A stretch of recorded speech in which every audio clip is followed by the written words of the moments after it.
عليكم ورحمة الله وبركاته. بسم الله الرحمن الرحيم. الحمد لله رب العالمين. الصلاة والسلام على سيدنا محمد وآله وصحبه أجمعين. അള്ളാഹു നമ്മെ കബൂലാക്കുമാറാവട്ടെ. അവൻ്റെ ഇഷ്ടദാസന്മാരിൽ ഉൾക്കൊള്ളിച്ച് നമ്മെയും നമ്മളോട് ബന്ധമുള്ള എല്ലാവരെയും അള്ളാഹു സ്വീകരിക്കുമാറാവട്ടെ. ആമീൻ.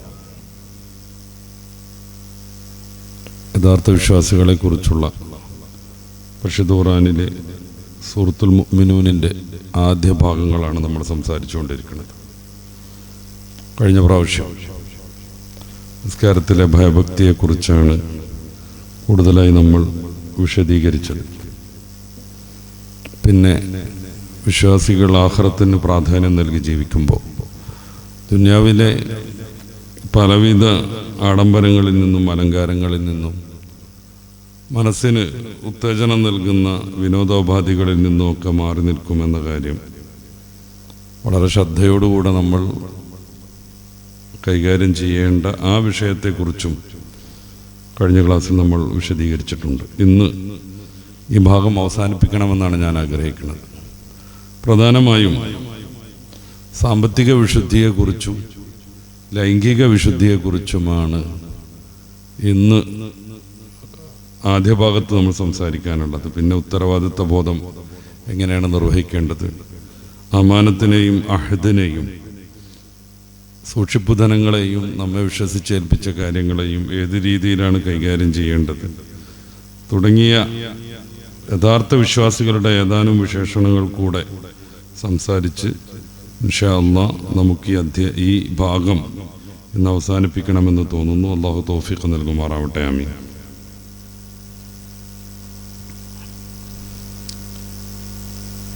മൂന്നാമതായി ലഗ്വിനെ കുറിച്ച് പറഞ്ഞതിൻ്റെ ഉടനെയായിട്ട് അള്ളാഹു പറയണത് വല്ലദീനഹും ലിസ്സകാത്തി ഫാഇലൂൻ. ആരാണ് യഥാർത്ഥ വിശ്വാസികൾ? അവർ സക്കാത്തിനെ പ്രവർത്തിക്കുന്നവരാണ്. അല്ലദീനഹും ലിസ്സകാത്തി ഫാഇലൂൻ, അവർ സക്കാത്തിനെ പ്രവർത്തിക്കുന്നവരാകുന്നു എന്നാണ്. ലഗ്വ് നമുക്കറിയാം, മനുഷ്യനെ തോൽപ്പിച്ച് കളയുന്ന ഭൗതികമായ വിഷയങ്ങളിൽ നമ്മെ കെട്ടിയിടുന്ന ആഖിറത്തിലേക്കുള്ള യാത്രയിൽ നമുക്ക് തടസ്സം നിൽക്കുന്ന, മനുഷ്യനെ മനുഷ്യത്വത്തിൽ നിന്ന് മാറ്റുന്ന കുറേ സംഗതികളാണ്. സ്വാഭാവികമായും അത് സാമ്പത്തികമായ അഭിവൃദ്ധിയെ കൂടെ ആശ്രയിച്ചാണ് നിൽക്കുക. വലിയ അലങ്കാരം നടത്താനും വലിയ അഹങ്കാരം നടത്താനും ഗംഭീരമായി സാമ്പത്തിക കാര്യങ്ങളിലൊക്കെ ഇസ്റാഫ് എന്ന രീതിയിൽ ഇസ്ലാം പഠിപ്പിക്കുന്ന ദുർവ്യയം നടത്താനൊക്കെ പണം ഒരു പ്രധാനമായ ഘടകമാണ്. പട്ടിണി എടുക്കുന്നവൻ അതിന് സാധിച്ചോളണമെന്നില്ല. കഷ്ടിച്ച് ജീവിക്കുന്നവനും അത്തരം അലങ്കാരങ്ങളിലേക്ക് പോകാൻ കഴിയില്ല. പണം കൊണ്ടുണ്ടാകുന്ന കുറേ അഹങ്കാരങ്ങളുടെ ഭാഗമാണ് പലപ്പോഴും ഇത്തരം വിനോദോപാധികളുടെ ജീവിതത്തിൽ അതിൽ വലിയ സ്വാധീനം നൽകി ഇങ്ങനെ കൊണ്ടുനടക്കുക എന്നുള്ളത്. അതുകൊണ്ടാണ് പണം സ്വരൂകൂട്ടുന്നയാൾ മനുഷ്യനെ പരിഹസിക്കുന്നതിനെ കുറിച്ച് ഖുർആൻ പറയണത്. വൈലുല്ലിക്കുല്ലി ഹുമസത്തിൽ ലുമസ അല്ലദീ ജമഅ മാലൻ വഅദ്ദദ യഹ്സബു അന്ന മാലഹു അഖ്ലദ. കൃത്യാണത്.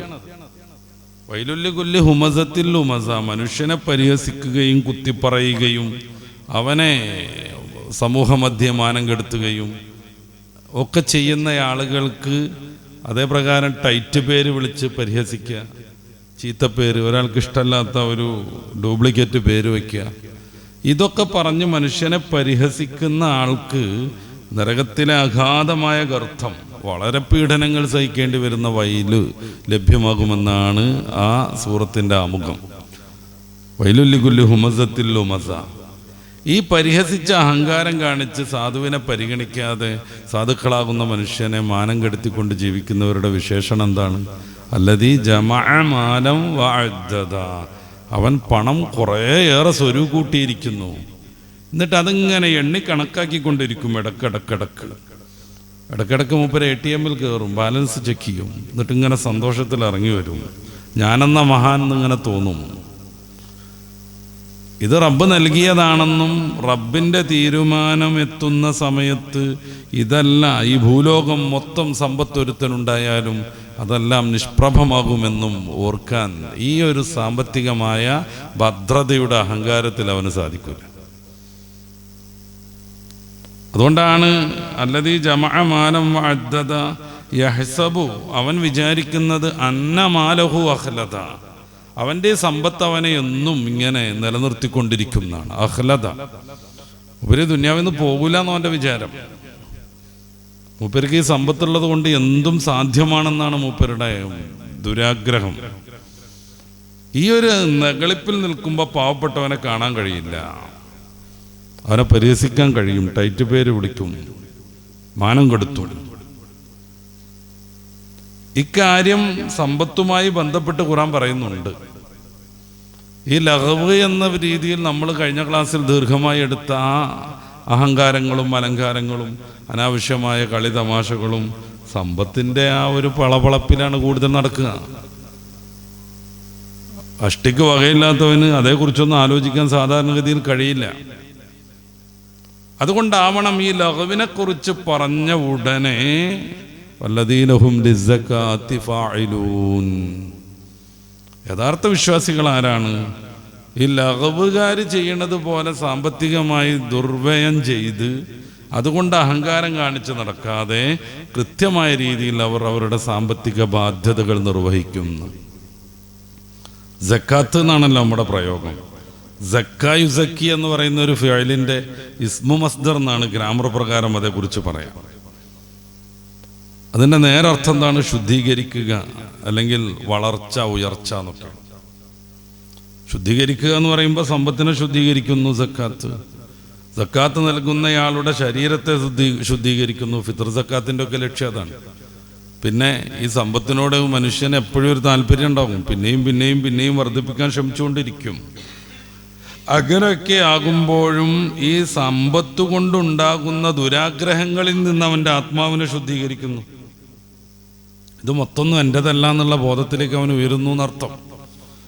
റബ്ബ് നൽകുന്നതാകുന്നു, റബ്ബാണ് ഇതിന് നിമിത്തമായത്, റബ്ബിൻ്റെ ഇറാദത്ത് കൊണ്ടും തീരുമാനം കൊണ്ടും മാത്രമാണ് ഞാൻ സമ്പന്നനായത്. ഈ വിചാരം അവൻ്റെ മനസ്സിലേക്ക് വരുമ്പോൾ സക്കാത്ത് വഴി അവൻ അവൻ്റെ മനസ്സിനെയും ശരീരത്തെയും സമ്പത്തിനെയും വിപുലീകരിക്കുന്നു. അപ്പോൾ സക്കാത്ത് എന്ന് പറഞ്ഞാൽ ശുദ്ധീകരണം എന്നർത്ഥം. ഇവിടെ നമ്മൾ സംസാരിക്കേണ്ട ഒരു കാര്യം, ഈ അധ്യായം അവതരിക്കുന്നത് മക്ക കാലഘട്ടത്തിലാണ്. സക്കാത്ത് നിർബന്ധമാകുന്നതോ മദീന കാലഘട്ടത്തിൽ ഹിജറയുടെ 2-ാം വർഷത്തിലാണ്. നോമ്പ് നിർബന്ധമായ അതേ വർഷത്തിലാണ് സക്കാത്ത് നിർബന്ധമാകുന്നത്. പിന്നെ എങ്ങനെയാണ് വിശ്വാസികളെക്കുറിച്ച് അവർ സക്കാത്ത് നൽകുന്നവരാണ് കൃത്യമായ രീതിയിൽ നിന്ന് സക്കാത്ത് നിർബന്ധമാകുന്നതിൻ്റെ മുന്നേ പറയുക എന്നൊരു ചർച്ചയുണ്ട്. മഹാന്മാരായ പണ്ഡിതന്മാർ അത് വിശദീകരിക്കുന്നത്, ഒന്ന് സക്കാത്തിൻ്റെ കൃത്യമായ വിശദീകരണവും അതിൻ്റെ എത്രയ്ക്ക് നൽകണം എന്നുള്ളതുമായിരുന്നു മദീനക്കാലത്ത് അവതരിക്കുന്നത്. ആദ്യഘട്ടത്തിൽ ഹബീബായ നബി സല്ലല്ലാഹു അലൈഹി വസല്ലം തങ്ങൾക്ക് പ്രത്യേകിച്ചും സാമ്പത്തികമായ ദാനം നിർവഹിക്കണമെന്നുണ്ടായിരുന്നു. അതേക്കുറിച്ചാണ് ഈ പറയുന്നത് എന്നാണ്. അങ്ങനെ വരുമ്പോൾ കുറച്ചുകൂടെ സൂക്ഷ്മത വരും വിശ്വാസികളുടെ കാര്യം. നിർബന്ധമായും ഇന്നത് ഇത്ര കൊടുക്കണം എന്നൊക്കെ പറയുന്നതിൻ്റെ മുന്നേ തന്നെ അവർ അവരുടെ സമ്പത്തിൽ നിന്ന് കുറേയേറെ നമ്മുടേതല്ലെന്ന് വിചാരിച്ച് പാവങ്ങൾക്ക് നൽകുമായിരുന്നു, സേവന പ്രവർത്തനങ്ങളിൽ ഉപയോഗപ്പെടുത്തുമായിരുന്നു. നിർബന്ധമായി ഒരു കൽപ്പന വന്നു കഴിഞ്ഞാൽ പിന്നെ അത് നമ്മൾ നിർവഹിക്കുക എന്നുള്ളത് നമ്മുടെ ഒരു വലിയ സംഗതിയൊന്നുമല്ല, നമ്മുടെ ഒരു വലിയ മഹത്വമൊന്നുമല്ല.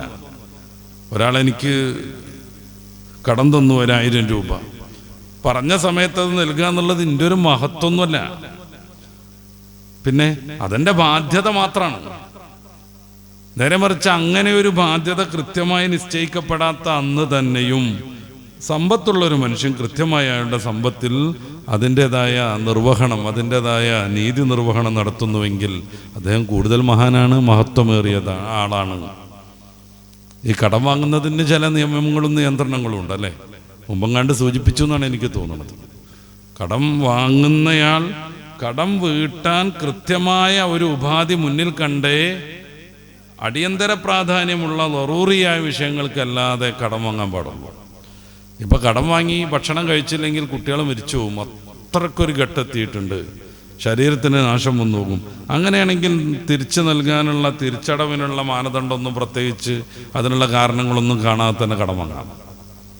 നേരെ മറിച്ച് അതിനപ്പുറം കുറേ കാര്യങ്ങൾക്ക് വീട് കുറച്ചുകൂടെ അങ്ങോട്ട് സൗന്ദര്യം കൂട്ടണം, നിലവിലുള്ള വാഹനം ഒന്നുകൂടെ ഉഷാറാക്കിയിട്ട് അടുത്തൊരു കമ്പനിയുടെ പുതിയ വാഹനം വാങ്ങണം, ഇതിനൊക്കെ കടം വാങ്ങുന്നത് അത്ര ശരിയായ ഏർപ്പാടല്ല. കടം വാങ്ങുകയാണെങ്കിൽ അദ്ദേഹത്തിൻ്റെ നമ്മൾ പറഞ്ഞ സമയത്തുന്ന നേരത്ത് ഇത് കൊടുക്കാൻ പറ്റുന്ന എന്തെങ്കിലും ഒരു മാനദണ്ഡം നമ്മുടെ മുമ്പിൽ വേണം. നമുക്ക് ഇന്നടുത്തൊരു 10 സെൻറ്റ് സ്ഥലമുണ്ട്, അത് വിറ്റാൽ ഈ കടത്തേക്കാളും കൂടുതൽ പൈസ കിട്ടും. അല്ലെങ്കിൽ ഭാര്യയുടെ അടുത്ത് നമുക്ക് ഉപയോഗിക്കാൻ പറ്റും വിധത്തിൽ നമ്മൾ മേടിച്ചു കൊടുത്ത 10 പവൻ സ്വർണ്ണമുണ്ട്, അത് വിറ്റാൽ ഒരു 7 ലക്ഷമൊക്കെ കിട്ടുമായിരിക്കും. ഞാനിപ്പോൾ ഒരു 6 ലക്ഷമാണ് വണ്ടിക്ക് കടം വാങ്ങിയത്. അങ്ങനെയാണെങ്കിൽ തിരക്കടില്ല. ഇങ്ങനെ ഒരു മാനദണ്ഡം മുന്നിൽ കാണാതെ ചില ആളുകളുണ്ട്, കടം മേടിച്ചു കൊണ്ടേയിരിക്കും. അത് തീർത്തും ഒഴിവാക്കേണ്ട കാര്യമാണ്. ഇനി കടം മേടിച്ചു കൊണ്ടായാലോ, ഒരു പാവപ്പെട്ട മനുഷ്യൻ അയാൾ അധ്വാനിച്ചതിൻ്റെ സമ്പത്തിൻ്റെ നല്ലൊരു ഭാഗം ഒരാൾക്ക് കടം കൊടുക്കുന്നു. അത് തിരിച്ചു കിട്ടണമെന്നുണ്ടെങ്കിൽ ആ സമ്പത്ത് ഉണ്ടാക്കിയതിലേറെ അധ്വാനിക്കേണ്ടി വരും. ചിലപ്പോൾ 10 ലക്ഷമൊക്കെ കടം കൊടുത്തിട്ട് മോളെ കല്യാണത്തിൻ്റെ പ്രാരാബ്ദമൊക്കെ പറഞ്ഞ് അയാളെ നിരന്തരം ബന്ധപ്പെട്ടിട്ട് 30,000 റുപ്യ കല്യാണത്തിനോട് തിരിച്ചു കൊടുത്തു. ഇനി ബാക്കി 9,70,000, പിന്നെ 2,000, 7,000, 10,000 ഒക്കെ ആയിട്ട് ഒരു 10-20 വർഷത്തിൻ്റെ ഇടയ്ക്ക് തിരിച്ചു കിട്ടിയാൽ ഈ പണം കൊണ്ട് പ്രത്യേകിച്ച് എന്താ കാര്യം? അങ്ങനെയാണ് പൊതുവെ കടം മേടിച്ച ആളുകളുടെ സമീപനം. നന്നാവണം. സക്കാത്ത് വാങ്ങുന്നിടത്ത് താല്പര്യം കാണിച്ചാൽ പോരാ.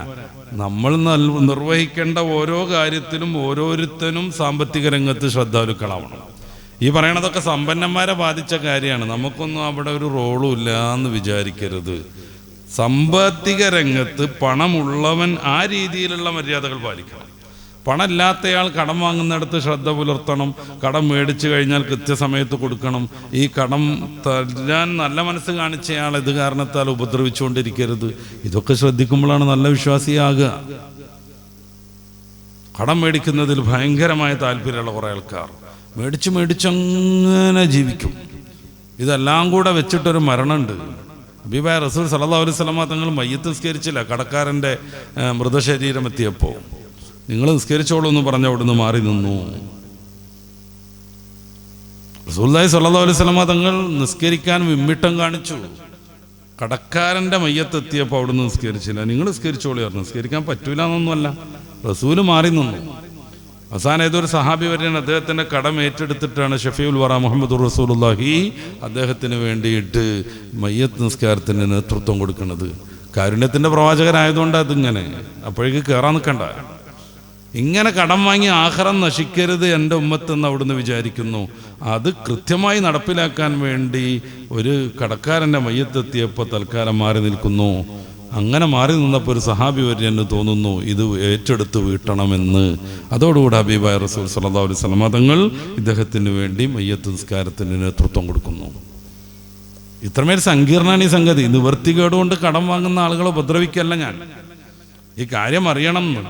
ഓരോ ആവശ്യത്തിനും അനാവശ്യത്തിനും കടം വാങ്ങുന്ന രീതി മാറണം. കടം വാങ്ങിയാൽ തന്നെയും അത് കൃത്യമായ രീതിയിൽ സമയത്ത് തന്നെ തന്നെയാളെ ഉപദ്രവിക്കാത്ത വിധം അടച്ചു തീർക്കണം. അല്ലെങ്കിൽ അതൊരു വലിയ ബാധ്യതയായിരിക്കും ആഖിറത്തിലേക്ക് പോകുമ്പോൾ. സ്ത്രീകളെയും മക്കളെയൊക്കെ കാര്യങ്ങൾ പറഞ്ഞ് ബോധിപ്പിക്കാനുള്ള ഒരു ശേഷി കൂടെ രക്ഷിതാക്കൾക്ക് ഉണ്ടാവണം. പലപ്പോഴും തോൽക്കണത് അങ്ങനെയാണ്. അവർ പറയുന്നതനുസരിച്ച് വീടിന് പ്ലാൻ ഉണ്ടാക്കും. അവർ പറയുന്നതനുസരിച്ച് വീടിന് അലങ്കാരപ്പണികളൊക്കെ നടത്തും. അവസാനം വീടിൻ്റെ വിഷയത്തിൽ ഒരു വലിയ ബാധ്യത വരും. ജീവിതകാലത്തെ മുഴുവൻ അധ്വാനം ഒരു വീടിന് വേണ്ടി മാറ്റിവെക്കുക എന്ന് പറഞ്ഞാൽ ആ വീട് ഉദ്ഘാടനത്തിന് ശേഷം ഒരു പ്രാവശ്യം പോലും സമാധാനമില്ലാതെ എങ്ങനെയാണ് ഇനിയിപ്പോൾ കടം വീട്ടുക എന്നുള്ള വിചാരത്തിൽ മനുഷ്യൻ തളർന്നു പോകുക എന്ന് വെച്ചാൽ അദ്ദേഹത്തിൻ്റെ ജീവിതം മൊത്തം മാറ്റിവെച്ചാലും പിന്നീട് ഈ കടം വീടാത്ത വിധം മനോഹരമായൊരു സൗധം നിർമ്മിച്ചിട്ട് അയാൾക്ക് എന്ത് സമാധാനം കിട്ടാനാണ്? ഖുർആൻ വീടിനെ കുറിച്ച് പറയുന്നത് ബൈത്ത് ദാർ എന്നൊന്നുമല്ല. ബൈത്ത് ദാർ എന്ന പ്രയോഗം ഖുർആനിലുണ്ട്, കഅബയെ കുറിച്ചും മറ്റും. വീടിനെ കുറിച്ച് വിശുദ്ധ ഗ്രന്ഥം പറയുന്നത് മസ്കൻ എന്നാണ്. ആശ്വാസത്തിൻ്റെ ഇടം എന്നർത്ഥം, സമാധാനത്തിൻ്റെ കേന്ദ്രം എന്നർത്ഥം. അവിടെ എത്തുമ്പോഴേക്ക് നല്ല സമാധാനം ഉണ്ടാവണം. വീട്ടിലേക്ക് എത്തുമ്പോഴേക്ക് അതുവരെയുള്ള എല്ലാ പ്രയാസങ്ങളും പ്രതിസന്ധികളും മാറിക്കിട്ടണം. ജോലി ചെയ്ത് തളർന്ന് വെച്ച് വരുന്നയാൾക്ക് തൻ്റെ വീട്ടിലേക്ക് എത്തുമ്പോഴേക്ക് എല്ലാം മറക്കുന്ന ഒരു അനുഭൂതി വേണം. അതിന് ഭാര്യയാവണം. പൂമുഖ വാതിൽക്കൽ ഇങ്ങനെ കാത്തു നിൽക്കണം, കൈപിടിച്ച് കയറ്റണം, എന്താ വേണ്ടു എന്നൊക്കെ അങ്ങോട്ട് അന്വേഷിക്കണം. മെയിൻറ്റ് ചെയ്യാൻ പറ്റുന്ന മക്കൾ വേണം. ഉപ്പം അങ്ങനെ കയറി വരുന്ന സമയത്ത് മെയിൻറ്റ് ചെയ്യാൻ പറ്റുന്ന, കൈ പിടിക്കാൻ പറ്റുന്ന, സന്തോഷമല്ലേ എന്ന് ചോദിക്കുന്ന, അപ്പാക്ക് എന്താ ഒരു വിഷമം ഉണ്ടെങ്കിൽ അന്വേഷിച്ച് അതിന് നിവാരണം കാണുന്ന സ്നേഹസമ്പന്നരാകുന്ന മക്കൾ വേണം. ഇതാണ് ഭവനം. ഈ ഭവനത്തിലേക്ക് എത്തുമ്പോഴാണ് മസ്കൻ സമാധാനം വരിക. വീട് കാണുമ്പോഴേക്ക് കടത്തിൻ്റെ ഭീമമായ ബാധ്യത ഓർമ്മ വന്നാൽ പിന്നെ വീട്ടിലേക്ക് എത്തുന്നത് സമാധാനം നൽകുമോ? ഇല്ല. ഇങ്ങനെയാണ് കുറേ ആളുകൾ നശിച്ചു പോകുന്നത്. അവിടെ നമുക്ക് കൃത്യമായ തീരുമാനമെടുക്കാനുള്ള തൻ്റെ ഇടം വേണം. ഭാര്യയ്ക്ക് കാര്യം പറഞ്ഞെടുത്ത് മനസ്സിലാക്കണം. അയലോക്കത്തെ വീട് ഭയങ്കര ഉഷാറാണെങ്കിൽ അവർ വ്യക്തിപരമായി വലിയ സമ്പന്നന്മാരാണ്. അവർക്ക് വാപ്പോ കാരണന്മാർ വഴി തന്നെ നന്നായിട്ട് ഭൂസ്വത്തുള്ളവരാണ്. അവരുടെ 4 മക്കൾക്ക് നല്ല ഉന്നതമായ ജോലികളുണ്ട്. ഇത് ഞാൻ മാത്രം അധ്വാനിച്ചിട്ട് വേണം ഈ വീട് ഇങ്ങനെ നിവർത്തിച്ചു കൊണ്ടുപോവാൻ. അതിനിടയ്ക്ക് അവരെപ്പോലെ വീട് നമുക്ക് വേണമെന്ന് പറയരുതെന്ന് അവർക്ക് പറഞ്ഞു കൊടുക്കണം. അഹങ്കാരങ്ങളും അലങ്കാരങ്ങളും ഒക്കെ ജീവിതത്തെ ദുന്യാവിലും ആഖിറത്തിലും പ്രതിസന്ധിയാലാക്കുമെന്ന കഥ അവർക്ക് നമ്മൾ പഠിപ്പിക്കുക തന്നെ വേണം. ഇനി സമ്പന്നന്മാരുടെ കാര്യം, അവരവരുടേതായ ബാധ്യത കൃത്യമായി നിർവഹിക്കണം. പടച്ച റബ്ബ് നമുക്ക് നൽകിയ സമ്പത്തിൽ കൃത്യമായ വിഹിതം 2.5% തന്നെയല്ല, 40% സക്കാത്ത് കൊടുക്കേണ്ടതൊക്കെ ഉണ്ട്. നമുക്കൊരു നിധി കിട്ടുന്നു ഹലാലായ രീതിയിൽ, അതിൻ്റെ മസലയിലേക്ക് ഇപ്പം കടക്കണില്ല. അതിൻ്റെ 40% ഉടനെ തന്നെ സക്കാത്ത് കൊടുക്കണം. 2.5 എന്ന് പറഞ്ഞ് മാറി നിൽക്കാൻ പറ്റൂല നമുക്ക്. ചിലതിനൊക്കെ അതിലേറുണ്ട്. അപ്പം ഈ അള്ളാഹു നമുക്ക് നൽകിയ സമ്പത്തിൽ കൃത്യമായൊരു വിഹിതം നമ്മുടേതല്ലെന്ന് നമ്മൾ മനസ്സിലാക്കുക. പിന്നെ അള്ളാഹു നിശ്ചയിച്ച 8 വിഭാഗം ആളുകളുണ്ട്. അവർക്ക് നൽകാൻ വേണ്ടി അള്ളാഹു നമ്മളെ ഏൽപ്പിച്ചതാണ്. MBA കഴിഞ്ഞതുകൊണ്ട് മാത്രം ഒരു ബിസിനസ് വിജയിപ്പിക്കാൻ ഒരു മനുഷ്യനും സാധിക്കൂല. എത്ര MBAക്കാരുണ്ട്, അതൊന്നും ചെയ്യാൻ കഴിയാതെ അവർ മറ്റു പല മേഖലയിൽ പ്രവർത്തിച്ചുകൊണ്ടിരിക്കുന്നവർ. ലണ്ടനിൽ നിന്ന് MBA കഴിഞ്ഞിട്ടുണ്ടാവും. തംസ് നദിയിലൂടെ വെള്ളം ഒഴുകണതും കണ്ട് ഇങ്ങനെ പഠിച്ചപ്പോൾ ഒരു വലിയ ബിസിനസ് സാമ്രാജ്യമൊക്കെ അങ്ങനെ സ്വപ്നത്തിൽ നിർമ്മിച്ചിട്ടുണ്ടാകും. പക്ഷേ പ്രായോഗിക ജീവിതത്തിലേക്ക് എത്തുമ്പോൾ പഴച്ചു പോകും. നേരെ വെച്ച് 2ാം ക്ലാസ് മാത്രമുള്ള ആളുകൾ വലിയ സാമ്പത്തിക ഭദ്രത നേടിയിട്ടുണ്ട്, വലിയ ബിസിനസ് സംരംഭങ്ങൾ തുടങ്ങിയിട്ടുണ്ട്, ഇപ്പോഴും നടക്കുന്നുണ്ട്, വിജയിച്ചു പോകുന്നുണ്ട്. അപ്പോൾ ഈ ബിസിനസ്സിനുള്ള മൈൻഡ്, അത് വിജയിപ്പിക്കാനുള്ള ഹലാലായ രീതിയിൽ പ്രത്യേകിച്ചും വിജയിപ്പിക്കാനുള്ള തന്ത്രം, ഇതൊക്കെ റബ്ബ് തആല പ്രത്യേകമായി നൽകുന്നതാണ്. അതൊന്നും പഠിച്ച് നേടാൻ പറ്റൂല. പഠിച്ചതിൻ്റെ കുറേ മസാലകളൊക്കെ അറിയാൻ പറ്റും, അത് പ്രയോഗരംഗത്ത് പലപ്പോഴും ഉപയോഗപ്പെടൂല. അങ്ങനെ വരുമ്പോൾ റബ്ബിൻ്റെ മഹമായ ഫദല് കൊണ്ടാണ് നമ്മുടെ കയ്യിൽ സമ്പത്ത് എത്തിയത്. അത് ഫുള്ള് നമ്മുടേതല്ലാന്ന് കൃത്യമായൊരു വിഹിതം പാവപ്പെട്ടവർക്ക് ഏൽപ്പിക്കാൻ വേണ്ടി റബ്ബ് നമ്മുടെ കയ്യിൽ തന്നതാണ്. അത് പാവപ്പെട്ടവർക്ക് കൊടുത്തിരിക്കണം. ഇസ്ലാമിൻ്റെ സാമ്പത്തിക വ്യവസ്ഥയിൽ ഏറ്റവും ശ്രദ്ധേയമായൊരു ഭാഗമാണിത്. വളരെ സൂക്ഷ്മമാണ് ഇസ്ലാമിൻ്റെ സാമ്പത്തിക വ്യവസ്ഥ. അത് സമ്പത്തിൻ്റെ ഏത് ഘട്ടത്തെയും അത് നിയമം കൊണ്ട് നിയന്ത്രിക്കുന്നുണ്ട്. ഏതെങ്കിലും കുറച്ച് കാര്യങ്ങൾ പറഞ്ഞിരിക്കല്ല, ഓരോ കാര്യവും. ഞാനത് വിസ്തരിക്കണില്ല. ഏറ്റവും ആധുനികമായ വിഷയങ്ങൾ പോലും ഇസ്ലാമിൻ്റെ സാമ്പത്തിക വിക്രയങ്ങളിൽ ഉൾക്കൊള്ളിക്കുന്നു. അതിന് കൃത്യമായ നിയമം പഠിപ്പിക്കുന്നു. അതാണ് ഇസ്ലാമിൻ്റെ മനോഹാരിത. അതാണ് ഇസ്ലാമിൻ്റെ വളരെ ചൈതന്യവത്തായ ചില രീതികൾ. അതുകൊണ്ടാണ് ഇന്ത്യയുടെ സാമ്പത്തിക പ്രതിസന്ധി തീർക്കാൻ ഇന്ത്യൻ സമ്പദ് വ്യവസ്ഥയെ പൊന്നാനിയിൽ കൊണ്ടുപോയി തൊപ്പിയിടിപ്പിക്കണം എന്നൊക്കെ ചില മതത്തിൽ അത്രമേൽ താല്പര്യമില്ലാത്ത മാർക്സിസ ചിന്തകർ തന്നെയും വെളിപ്പെടുത്തിയതും അവർ ലേഖനം എഴുതിയതും. അതുകൊണ്ടാണ് മഹാനായ ഉമർ ബിൻ അബ്ദുൽ അസീസ് റളിയല്ലാഹു അൻഹു ഭരിക്കുന്ന പല ഘട്ടങ്ങളിൽ സമ്പത്ത് വാങ്ങാൻ ആളില്ലാതെയായത്. അതുകൊണ്ടാണ് മഹാനായ ഉമറുൽ ഫാറൂഖ് തങ്ങളുടെ കാലത്ത് ഈജിപ്തിലെ ഗവർണറായിരുന്ന അംർ ബിനുൽ ആസ് റളിയല്ലാഹു അൻഹു അവിടുത്തെ സക്കാത്തിൻ്റെ നല്ലൊരു ഭാഗം മദീനയിലേക്ക് ഇസ്ലാമിക രാഷ്ട്ര തലസ്ഥാനത്തേക്ക് കൊടുത്തയക്കുന്നത്. ഉമർ ഫാറൂഖ് തങ്ങൾ മഹാനുഭാവനെ വിളിക്കുന്നുണ്ട്. സക്കാത്ത് ആ നാട്ടിൽ തന്നെ വിതരണം ചെയ്യണമെന്നറിയില്ലേ, പിന്നെന്താ നല്ലൊരു വിഹിതം ഇങ്ങോട്ട് കൊടുത്തയച്ചത് എന്ന് ചോദിക്കുന്നുണ്ട്. അദ്ദേഹം പറഞ്ഞു, കൃത്യമായി വിതരണം ചെയ്തു. ഇനി വാങ്ങാൻ പറ്റുന്ന ആളില്ലാത്ത വിധം കുറച്ച് ബാക്കിയായി പോയപ്പോഴേ അങ്ങോട്ട് കൊടുത്തയക്കണത്. പിറ്റത്തെ വർഷം പകുതിയോളം അതിൻ്റെ പിറ്റത്തെ വർഷമായപ്പോഴേക്കും മുഴുവൻ സക്കാത്തും മദീനയിലേക്ക് കൊടുത്തയക്കുന്നു. കൃത്യമായ രീതിയിൽ സക്കാത്തിൻ്റെ നടത്തിപ്പ് മഹാനുഭാവന്റെ നേതൃത്വത്തിൽ അന്ന് സംഭവിച്ചപ്പോൾ സാമ്പത്തിക രംഗത്ത് ഭദ്രത വന്നു ആ പ്രവിശ്യയിൽ മൊത്തം. അത് വരട്ടെ വരാതിരിക്കട്ടെ, നമ്മുടെ ബാധ്യത നിർവഹിക്കുക എന്നതാണ് ഓരോരുത്തരും ശ്രദ്ധിക്കേണ്ടത്. അപ്പോൾ വെറും ഒരു സക്കാത്തിൽ ഒതുങ്ങാനും പാടില്ല കേട്ടോ. സദക്ക പോലത്തെ പരിപാടികളുണ്ട്, വേറെ കുറേ സാമ്പത്തികമായി സമൂഹത്തെ സഹായിക്കേണ്ട സേവിക്കേണ്ട കാര്യങ്ങളുണ്ട്. ഇതിൻ്റെയൊക്കെ പുറമെ മയാസിറുൽ മുസ്ലിമീൻ എന്ന് പറയുന്നൊരു സംഘമുണ്ട്. പ്രസിഡന്റും സെക്രട്ടറിയും അവർക്ക് ലെറ്റർ പാഡൊന്നും വേണമെന്നില്ല. മുസ്ലിങ്ങളിലെ സമ്പന്നന്മാർ, അവർക്ക് പ്രത്യേകം കുറച്ച് ബാധ്യതകളുണ്ട്. അവരുടെ പരിധിയിൽ ഒരു രോഗിയായി ഒരാളുണ്ട്, അദ്ദേഹത്തിന് സാമ്പത്തികമായി വളരെ വിഷമം പിടിച്ച ആളാണ്, അതുകൊണ്ട് ചികിത്സിക്കാൻ വയ്യ. മയാസിറുൽ മുസ്ലിമിന് നിർബന്ധമാണ് അദ്ദേഹത്തെ സംരക്ഷിക്കുക എന്നുള്ളത്. ഞാൻ സക്കാത്ത് കൊടുത്തിക്കണെന്ന് പറഞ്ഞ് മാറിക്കാൻ പറ്റൂല. അതുപോലെയുള്ള കുറേ കാര്യങ്ങളിൽ സമ്പന്നന്മാർക്ക് ഈ സക്കാത്ത് ഒന്നുമല്ലാത്ത ചില ബാധ്യതകളുണ്ട്. അതൊക്കെ നിർവഹിക്കുന്ന സന്ദർഭത്തിൽ അവൻ ഒറിജിനൽ മുഅ്മിനാകുന്നു. ആരാ മുഅ്മിൻ? അല്ലദീന ഹും ലിസ്സകാത്തി ഫാഇലൂൻ.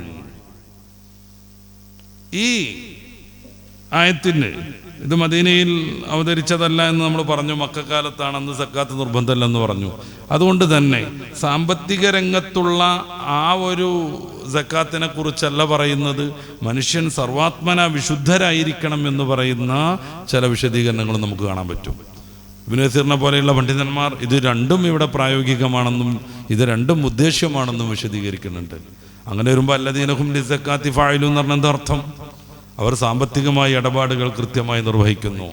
അതോടൊപ്പം സാമ്പത്തിക രംഗത്തും അല്ലാത്ത ഇടങ്ങളിലും അവർ അവരുടെ ആത്മാവിനെ പരിശുദ്ധിയിലേക്ക് കൊണ്ടുപോകുന്നു. അതുകൊണ്ട് ഈ സക്കാ എന്നുള്ളതിൽ നിന്ന് പ്രയോഗിക്കുന്ന അല്ലെങ്കിൽ നിഷ്പന്നമാകുന്ന പദങ്ങൾ തന്നെയാണ് ഈ ആത്മീയ വിശുദ്ധിയെക്കുറിച്ചും ഖുർആൻ പറയണത്. ഖദ് അഫ്ലഹ മൻ സക്കാഹ വഖദ് ഖാബ മൻ ദസ്സാഹ. ഖദ് അഫ്ലഹ മൻ സക്കാഹ, ആത്മാവിനെ സംസ്കരിച്ചവർ വിജയിച്ചിരിക്കുന്നു. ഈ സക്കാത്തിന്റെ സക്ക അതന്നെയാണ് അവിടെയും പ്രയോഗം. ഞാൻ നേരത്തെ പറഞ്ഞിട്ടുണ്ട്, സക്കാ യുസക്കി എന്ന് പറയുന്ന പദത്തിന്റെ ഇസ്മു മസ്തറാണ് സക്കാത്ത്. അപ്പൊ ഇതേ പ്രയോഗം തന്നെയാണ് ഖദ് അഫ്ലഹ മൻ സക്കാഹ, ആത്മാവിനെ സംസ്കരിച്ചവർ വിജയിച്ചിരിക്കുന്നു എന്ന ഖുർആനിന്റെ പ്രയോഗത്തിലുള്ളത്. അപ്പോ ആ സക്കാത്തിന്റെ അർത്ഥം എന്താണ്? ആത്മാവിനെ അള്ളാഹു പറഞ്ഞതു പ്രകാരം നിയന്ത്രിച്ച് ജീവിക്കുക എന്നാണ്.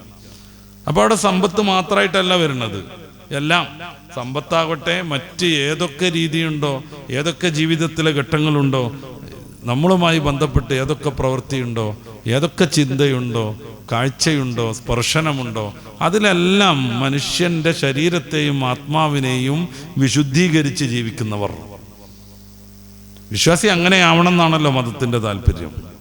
അവനിങ്ങനെ അലസമായി ജീവിക്കാൻ പറ്റില്ല. മതം എന്ന് പറഞ്ഞാൽ തന്നെ അതാണല്ലോ, ഏത് മതമാണെങ്കിലും ഒരു നിയന്ത്രണത്തിന്റെ പേരാണ് മതം. മനുഷ്യനെ നിയന്ത്രിച്ച് അവന്റെ ജീവിതം ഭാസുരമാക്കുകയാണ് മതത്തിന്റെ ലക്ഷ്യം. അതനുസരിച്ച് ജീവിക്കുമ്പോൾ ഓരോരുത്തർക്കും തോന്നിയതുപോലെ അവരുടെ ജീവിതത്തെ കൈകാര്യം ചെയ്യാൻ കഴിയില്ല.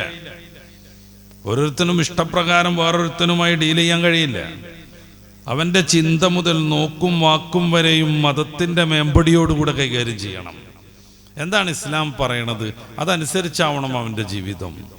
എല്ലാം കാണുന്ന റബ്ബിനെ അവൻ അംഗീകരിക്കുന്നു. എല്ലാം കൃത്യമായി രേഖപ്പെടുത്താനുള്ള ദൈവികമായ സംവിധാനത്തെ അവൻ അംഗീകരിക്കുന്നു. ഇതെല്ലാം കൂടെ മുന്നിൽ കൊണ്ടുവന്ന് നമ്മുടെ ഓരോ പ്രവൃത്തിയെയും ബോധവൽക്കരിക്കുന്ന അതിഭീകരവും ഭയാനകവുമായൊരു ദിവസത്തെ അവൻ തീർച്ചയായിട്ടും വിശ്വസിക്കുന്നു. അങ്ങനെ വരുമ്പോൾ മനുഷ്യനെ സദാസമയം വിശുദ്ധനാകും. ഭൗതികമായ നിയമങ്ങളുടെ വലിയൊരു പരിമിതിയാണിത്. പോലീസുള്ള അടുത്ത് ചിലപ്പോൾ നിയമം പാലിച്ചേക്കും, കോടതി വരും എങ്കിൽ നിയമത്തിന് ശ്രദ്ധ കൊടുക്കും. നേരെ മറിച്ച് അതൊന്നുമില്ലാത്തൊരു സുരക്ഷിതമായ സ്വതന്ത്രമായ മേഖലയിലെത്തിയാൽ ആ നിയമം പാലിക്കാൻ മനുഷ്യന് തോന്നണമെന്നില്ല. എന്തുകൊണ്ട്? ആ നിയമം വെറും ഭൗതികമാണ്. ആരാരും കാണുന്നിടത്ത് വെച്ചിട്ട്, ആരാരും കാണാത്തൊരിടത്ത് വെച്ചിട്ട് അവന് വേണമെങ്കിൽ അതിന് വിരുദ്ധമായി പ്രവർത്തിക്കാം. നേരെ മറിച്ച് പരിശുദ്ധ ഇസ്ലാമിൻ്റെ നിയമങ്ങളാണെങ്കിലോ മനുഷ്യൻ എവിടെയാണെങ്കിലും വിശുദ്ധനായി തീരും. കാരണം അവന് അള്ളാഹുവിൻ്റെ ശ്രദ്ധയിൽ നിന്നും മാറി ഒരിക്കലും ജീവിക്കാൻ കഴിയില്ല. അതുകൊണ്ട് ഇബ്രാഹിം അദ്ദേഹം എന്ന സൂഫി ചക്രവർത്തിയുടെ അടുത്തേക്ക് തെറ്റ് ചെയ്യാനുള്ള മോഹവുമായി കടന്നു വരുന്ന ഒരു മനുഷ്യനോട് അദ്ദേഹം തെറ്റ് ചെയ്തോളൂ, അള്ളാഹു കാണാത്തിടത്ത് വെച്ചാകണം, അള്ളാഹുവിൻ്റെ അന്നവും വെള്ളവും ഉപയോഗിച്ചാവരുത്, പടച്ചറബിൻ്റെ ഓക്സിജൻ ശ്വസിച്ചാവരുത്, റബ്ബിൻ്റെ ഭൂമിയിൽ വെച്ചാകരുത്. കാര്യം അള്ളാഹു നമുക്കിതൊക്കെ സംവിധാനിച്ചു തന്നിട്ട് ആ റബ്ബ് കാണിക്കെ അവൻ്റെ നിയമത്തുകൾ ഉപയോഗപ്പെടുത്തിക്കൊണ്ട് തെറ്റിയ എന്ന് പറഞ്ഞാൽ വളരെ മാരകമല്ലേ, അശ്ലീലമല്ലേ എന്ന് ചോദിക്കുന്നത്. കൂടുതലൊന്നും പ്രസംഗിച്ചില്ല. ആ ഒരൊറ്റ ഉപദേശം കൊണ്ട് ആ മനുഷ്യൻ മഹാനായ ഇബ്രാഹിം അദ്ദേഹം റഹ്മത്തുള്ളാഹിയുടെ ശിഷ്യനായി മാറുന്നു. അപ്പം റബ്ബ് കണ്ടിരിക്കേ എങ്ങനെയാണ് ഞാൻ വൃത്തികേടാവുക എന്ന രീതിയിലേക്ക് മനുഷ്യൻ്റെ ചിന്ത വരും. ഒന്ന്. രണ്ടാമതായി ആ ഒരു ആത്മീയ ഭാവമൊക്കെ മാറിയാൽ തന്നെയും അള്ളാഹു കാണുന്നുണ്ട്. മായൽഫുൽ മിൻ ഖൗലിൻ ഇല്ലാ ലദൈഹി റഖീബുൻ അതീദ്, ഇത് കൃത്യമായി രേഖയിൽ വരുന്നുണ്ട്. എന്നിട്ട് അതിൻ്റെ പ്രിൻ്റ് ഔട്ട് കിട്ടാനുണ്ട്. മാലി ഹാദൽ കിതാബ് ലാ യുഗാദിറു സഗീറത്തൻ വലാ കബീറത്തൻ ഇല്ലാ അഹ്സാഹാ.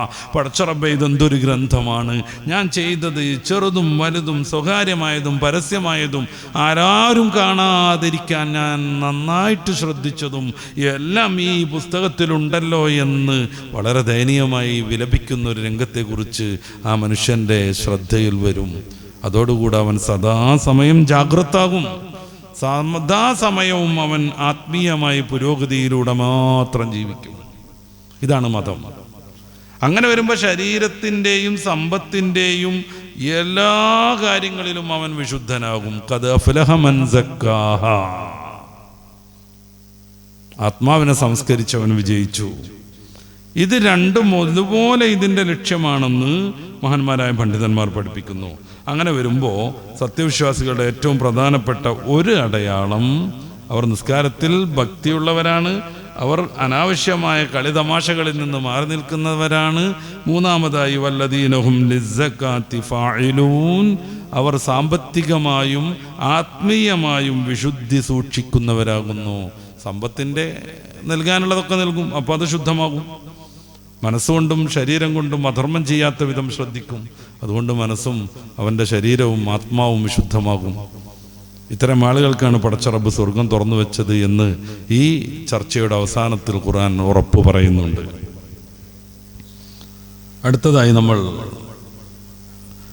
മറ്റൊരു വിഷയത്തെക്കുറിച്ച് ചർച്ച ചെയ്യാം. പുതിയ കാലത്ത് ഏറ്റവും കൂടുതൽ ചർച്ച ചെയ്യേണ്ടതാണത്.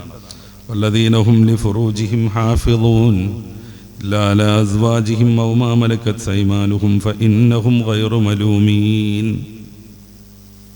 വല്ലദീനഹും ലിഫുറൂജിഹിം ഹാഫിളൂൻ, അവർ അവരുടെ സ്വകാര്യ ഭാഗങ്ങളെ ശ്രദ്ധയോടുകൂടെ കൈകാര്യം ചെയ്യുന്നവരാണ്. വല്ലദീന, ആ മുഅ്മിനീങ്ങളാരാണ്? ഹും, അവർ ലിഫുറൂജിഹിം ഹാഫിളൂൻ, അവരുടെ ലൈംഗിക കാര്യങ്ങളെ ശ്രദ്ധാപൂർവം കൈകാര്യം ചെയ്യുന്നവരാകുന്നു. ഇല്ലാ അലാ അസ്വാജിഹിം, അവരുടെ ലൈംഗിക രംഗത്ത് ഒരു ഏർപ്പാടും പറ്റൂല എന്നുള്ള പൊതുവായൊരു പ്രയോഗമാണ് തുടക്കത്തിലുള്ളത്. അല്ലദീനഹും ലിഫുറൂജിഹിം ഹാഫിളൂൻ, അവരുടെ ലൈംഗിക ഭാഗങ്ങളെ അവർ ശ്രദ്ധാപൂർവം കൈകാര്യം ചെയ്യും, സൂക്ഷിക്കും. അതുകൊണ്ട് അവർ മിസ്യൂസ് നടത്തൂല. ഇത് പറയുമ്പോൾ പൊതുവേ സെക്സ് ഒന്നും പറ്റൂല എന്നുള്ളൊരു ധാരണ വരരുത്. ഇല്ലാ അലാ അസ്വാജിഹിം, അവരുടെ ഭാര്യമാർക്കൊഴികെ, ഭാര്യമാരോടല്ലാതെ. ഔമാ മലക്കത്ത് അയ്മാനുഹും, അല്ലെങ്കിൽ അവരിലേക്ക് എത്തിയ നിയമപ്രകാരമുള്ള അടിമകളോടല്ലാതെ. ഫഇന്നഹും ഗൈറു മലൂമീൻ, അങ്ങനെ ചെയ്യുന്നത് തീരെ ആക്ഷേപാർഹമല്ല. ഇവിടെ കുറേ ദാർശനിക വിഷയങ്ങൾ നമ്മൾ ചർച്ച ചെയ്യാനുണ്ട്. ഒന്ന്, സെക്സ്. പരിശുദ്ധ ഇസ്ലാം അത് അംഗീകരിക്കുന്നു എന്നല്ല, ഹലാലായ രീതിയിൽ അത് പ്രോത്സാഹിപ്പിക്കുന്നു. കാരണം മനുഷ്യൻ്റെ വളരെ പ്രധാനപ്പെട്ട ഒരു താല്പര്യമാണത്. ഭക്ഷണം പോലെ, രോഗം വരുമ്പോൾ ഔഷധം പോലെ, അവൻ്റെ മാനസികവും ശാരീരികവുമായ ഈ കൃത്യത പുലർത്താൻ വളരെ ആവശ്യമായൊരു സംഗതിയാണ് ഈ ലൈംഗിക ജീവിതം, ലൈംഗിക ബന്ധം എന്നൊക്കെ പറയുന്നത്. അത് പാടെ ഒഴിവാക്കിയാലേ ജീവിത വിജയം നേടാനാകൂ എന്ന് പറയുന്ന ചില ദർശനങ്ങളുണ്ട്. ക്ഷമിക്കണം, പരിശുദ്ധ ഇസ്ലാമിന് അതിനോട് യാതൊരു താല്പര്യമില്ല. ബ്രഹ്മചര്യം, ഒറ്റത്തടിയായിട്ട് അങ്ങനെ ജീവിക്കുക, സിംഗിളായിട്ട്. സെക്സ് അത് ഒഴിവാക്കാൻ വേണ്ടിയിട്ട് കഠിനമായി അധ്വാനിക്കുക, ഔഷധങ്ങൾ സേവിക്കുക, വേറെ ഏതെങ്കിലുമൊക്കെ മോഹങ്ങളിൽ തളച്ചിട്ട് കഞ്ചാവ് പോലെയുള്ളതിലൊക്കെ ഇങ്ങനെ വിലസി നടന്ന് അത് ആസ്വദിച്ച് മനുഷ്യൻ അള്ളാഹു നൈസർഗികമായി സൃഷ്ടിച്ച ഈ ഒരു സന്തോഷത്തെ ഉപേക്ഷിക്കുക, ഇത് ഇസ്ലാമല്ല. പലപ്പോഴും ഹബീബായ റസൂൽ സല്ലല്ലാഹു അലൈഹി വസല്ലം തങ്ങളുടെ ജീവിതത്തെക്കുറിച്ച് അന്വേഷിക്കുന്ന സഹാബി വര്യന്മാർ സമ്പൂർണ്ണ ഭക്തരാവാൻ വേണ്ടി, ഏറ്റവും നല്ല ആരാധനക്കാരായി മാറാൻ വേണ്ടി ഇനി വിവാഹം ഞാൻ ചെയ്യണില്ല എന്നൊക്കെ തീരുമാനിക്കുന്നത് കാണാം ചില ഹദീസുകളിൽ. അതറിയുന്ന മുഹമ്മദ് റസൂൽ സല്ലല്ലാഹു അലൈഹി വസല്ലം തങ്ങൾ അവരെ തിരുത്തുന്നു. ഇനി ഒരിക്കലും ഞാൻ രാത്രി ഉറങ്ങൂല, ഫുള്ള് നിസ്കരിക്കുന്ന ഒരാൾ പറയാം. ഒരാൾ പറയണത് ഇനി എല്ലാ ദിവസവും എനിക്ക് നോമ്പായിരിക്കുന്നതാണ്. മറ്റൊരാൾ പറയണത് കല്യാണം കഴിച്ചാൽ കുഞ്ഞു കുട്ടി പ്രാരാബ്ധങ്ങളൊക്കെ ആയാൽ, ഭാര്യയും മക്കളൊക്കെ ആയാൽ വല്ലാതെ ബാത്ത് ചെയ്യാൻ പറ്റൂല, അതുകൊണ്ട് ഞാൻ ഇനി കല്യാണം കഴിക്കൂല എന്നാണ്. റസൂൽ സല്ലല്ലാഹു അലൈഹി വസല്ലം തങ്ങളുടെ ജീവിതത്തെ പഠിക്കാൻ വേണ്ടി അവിടുത്തെ ഭാര്യമാരാകുന്ന ഉമ്മഹാത്തുൽ മുഅ്മിനീങ്ങളെ സമീപിച്ചുകൊണ്ട് അവർ കണക്കെടുപ്പ് നടത്താണ്. അള്ളാഹുവിൻ്റെ റസൂലിൻ്റെ ജീവിതം എങ്ങനെയാണ്? റസൂലിന് പല ദിവസവും സുന്നത്ത് നോമ്പുണ്ടാകും, പല ദിവസവും നോമ്പുണ്ടാവില്ല. രാത്രി കുറേ ഭാഗം നിന്ന് നിസ്കരിക്കും, കുറേ ഭാഗം ഉറങ്ങും. പിന്നെ ഹബീബായ റസൂൽ സല്ലല്ലാഹു അലൈഹി വസല്ലം തങ്ങൾ ഭാര്യമാരുമായി സംസർഗത്തിലേർപ്പെടും. ഇതൊക്കെ അങ്ങനെ അറിഞ്ഞിട്ട് പുറത്തു വന്നിട്ട് അവർ ഈ കിട്ടിയ റിപ്പോർട്ട് അനലൈസ് ചെയ്യാണ്. നബി സല്ലല്ലാഹു അലൈഹി വസല്ലം തങ്ങൾക്ക് ഇതൊക്കെ പറ്റും. കാര്യം സ്വർഗോദ്ഘാടനം ചെയ്യുന്ന ആളാ, ആദ്യമായി സ്വർഗത്തിലേക്ക് പോണ ആളാ. അള്ളാഹിൻ്റെ റസൂൽ എന്ന് പറഞ്ഞാൽ സൃഷ്ടികളിൽ ഏറ്റവും ശ്രേഷ്ഠരാ. അപ്പം നബിതങ്ങൾക്ക് അങ്ങനെയൊക്കെ പറ്റും, നമ്മുടെ കാര്യം അപ്പം അങ്ങനൊന്നും അല്ലല്ലോ. അതുകൊണ്ട് ഓരോരുത്തർ അവർക്ക് താല്പര്യമുള്ള പ്രതിജ്ഞ എടുക്കുന്നു. ഒരു ദിവസവും രാത്രി ഉറങ്ങൂല, ഞാൻ മുഴുവനായി നിസ്കരിക്കുന്ന ഒരാൾ. എല്ലാ ദിവസവും എനിക്ക് നോമ്പായിരിക്കുന്നു മറ്റൊരാൾ. ഞാൻ ഇനി കല്യാണം കഴിക്കുകയില്ല എന്ന് പറയാൻ ഹബീബായ റസൂൽ സല്ലല്ലാഹു അലൈഹി വസല്ലം തങ്ങൾ ഇതറിയുന്നു. അവിടെ നിന്ന് എല്ലാവരെയും കൂട്ടിയിട്ട് ഒരു പ്രഭാഷണം നടത്തുന്നു. അന അക്രമക്കും വഅത്ഖാക്കും, ഞാനാണ് നിങ്ങളിൽ ഏറ്റവും തഖ്വയുള്ളയാൾ, ഞാനാണ് നിങ്ങളിൽ ഏറ്റവും അക്രമായിട്ടുള്ളയാൾ. എന്നിട്ട് അവിടെ നിന്ന് പറയാണ്, ഞാൻ ഉറങ്ങുന്നുണ്ട്, സുന്നത്ത് നിസ്കരിക്കുന്നുണ്ട്, പല ദിവസവും ഞാൻ സുന്നത്ത് നോമ്പെടുക്കുന്നുണ്ട്, പല ദിവസവും നോമ്പെടുക്കാതിരിക്കുന്നുണ്ട്, ഞാൻ എൻ്റെ ഭാര്യമാരുമായി അത്യാവശ്യ ഘട്ടങ്ങളിൽ സംസർഗത്തിൽ ഏർപ്പെടുന്നുണ്ട്. ഇതിനപ്പുറത്തേക്ക് വലിയ കളി കളിക്കണ്ടെന്നാണ് പറയണത്. കാരണം ഇത് മനുഷ്യൻ്റെ നൈസർഗികമായ താല്പര്യങ്ങളാണ്. ഇതിനെ എങ്ങാനും നമ്മൾ തകർത്ത് വേറൊരു രീതി സ്വീകരിക്കുന്നുവെങ്കിൽ അത് പ്രകൃതി വിരുദ്ധമാണ്, അത് പ്രകൃതി വിരുദ്ധമാണ്. ഹബീബായ റസൂൽ സല്ലല്ലാഹു അലൈഹി വസല്ലം തങ്ങൾ പരിശുദ്ധ ഇസ്ലാമിന് ഏറ്റവും ലളിതമായ നിർവചനം നൽകുന്നത് ഇന്നദ്ദീന യുസ്റുൻ എന്നാണ്. പരിശുദ്ധ ദീൻ വളരെ എളുപ്പമാണെന്നാണ്. എന്നിട്ട് ഒന്നുകൂടെ പറയുന്നുണ്ട്, ആരാണോ ഈ ദീനിനെ ഈ ലാളിത്യത്തിൽ നിന്ന് സങ്കീർണതയിലേക്ക് മാറ്റുന്നുവെങ്കിൽ, ഈ പറഞ്ഞതുപോലെ ഇനി കല്യാണം കഴിക്കുകയല്ല, ഇനി ഞാൻ ഒറ്റ ദിവസം ഉറങ്ങൂല, എല്ലാ ദിവസവും നോമ്പ്, ഇങ്ങനെ ആരാണ് പരിശുദ്ധമായ മതത്തെ സങ്കീർണമാക്കുന്നുവെങ്കിൽ ഈ ദീൻ അവനെ തോൽപ്പിച്ചിട്ട് മുന്നോട്ട് പോകും. ദീൻ അവനെ തോൽപ്പിച്ച് ലളിതമായി മുന്നോട്ട് പോകും. ഇവനാ മാനസികവും ശാരീരികവുമായ ആ ഒരു സങ്കീർണതകളിൽ ക്ലിഷ്ടതയിൽപ്പെട്ട അവിടെ അങ്ങനെ തോറ്റിരിക്കും. നിസ്കാരത്തിൻ്റെ കാര്യത്തിൽ അങ്ങനെ കുറേ ആളുകൾക്ക് വളരെ ലളിതമായി നിർവഹിക്കേണ്ടത് അല്ലാഹു അക്ബർ എന്ന്, അവിടെ അങ്ങോട്ട് കുടുങ്ങിയിട്ട് വസ്വാസിൻ്റെ കളി കൊണ്ട് ഗിയറ് വീഴാതെ കഷ്ടപ്പെടുന്ന എത്ര ആൾക്കാരുണ്ട്. നിസ്കാരം വല്ലാത്തൊരു ബാധ്യതയായി തീരുക. നിസ്കാരം എന്ന് ഓർക്കുമ്പോഴേക്ക് ഭയം വരിക, ജമാഅത്തിന് പോകാൻ പറ്റാതാകുക. കാരണം ജനങ്ങളുടെ ഇടയിൽ നിന്ന് ഇങ്ങനെ അല്ലാഹു അല്ലാഹു അല്ലാഹു അല്ലാഹു എന്ന് പറഞ്ഞുകൊണ്ട്. നിയ്യത്തിൻ്റെ വിഷയത്തിൽ വളരെ രസകരമായ സംഗതി എന്താണെന്ന് വെച്ച് കഴിഞ്ഞാൽ, വസ്വാസ് വരാതിരിക്കാൻ ചെല്ലാനുള്ളൊരു സാധനമാണ് അല്ലാഹുമ്മ അഊദു എന്നൊക്കെ പറഞ്ഞിട്ടുള്ള അയ്യുമേ അഊദു പറഞ്ഞാണ്ട് ഇവിടെ വസ്വാസ്. കുറുന്തോട്ടിക്ക് വാദം പിടിക്കുക, ചങ്ങലക്ക് ഭ്രാന്തളക എന്നൊക്കെ പറയില്ല, അതേമാതിരി.